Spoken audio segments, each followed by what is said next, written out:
alone in Paris. I live 2 hours away in a small town southwest of here, but it might as well be a world away.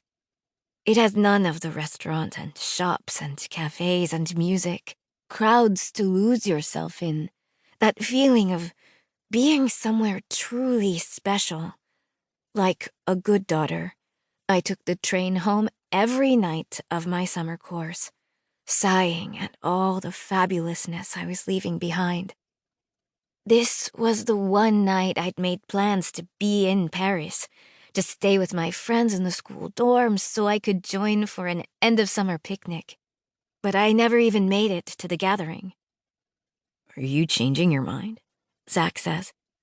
My heartbeat gets even wilder, the lack of sleep combined with feverish want. "Are you?" "No!" we both say at the same time, way too loud for the quiet, early morning.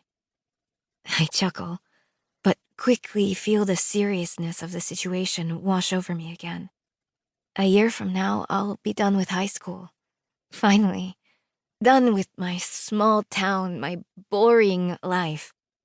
Paris is beautiful, exciting, amazing even, but it's not New York. Nowhere is New York.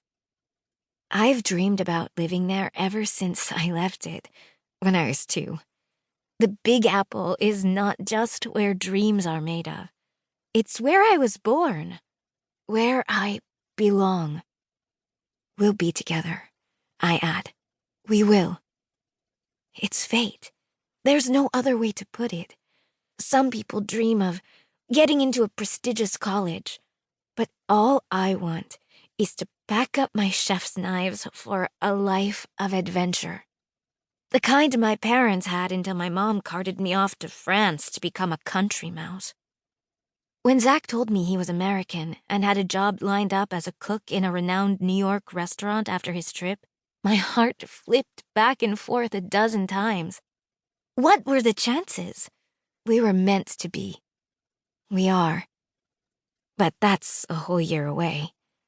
We walk in silence for a bit, and I notice a young couple kissing on a bench in the shadows. It only makes my heart sink further. This was us last night. I was there admiring the view before heading off to the picnic when Zach came to sit down next to me. We started talking right away and never stopped. Maybe this couple will get to be together for the next year, while I can only dream of holding Zach in my arms again. "Long distance is the worst," Zach says. "If we spend the next year texting and just trying to, I don't know, it won't work. Of that I'm sure." We've had this conversation throughout the night, and the answer has always been the same. I'd never done it myself, but I'd seen some of my friends desperate to stay in touch with guys they'd met during ski trips to the Alps or beach vacations on the Côte d'Azur.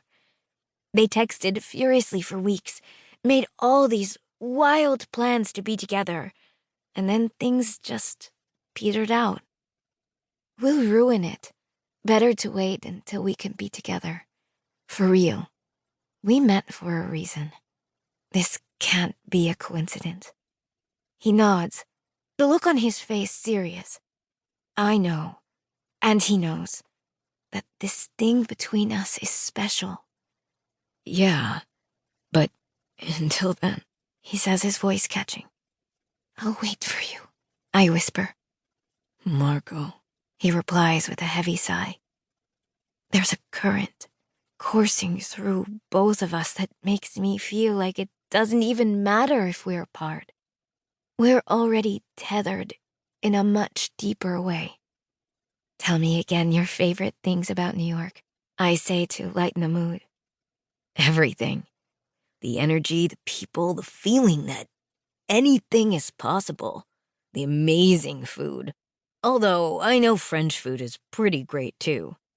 "French food is great," I say, even if it's not exactly how I feel. I mean, it's fine. It's famous for a reason, I guess.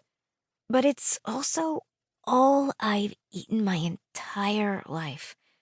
It's what my mom cooks.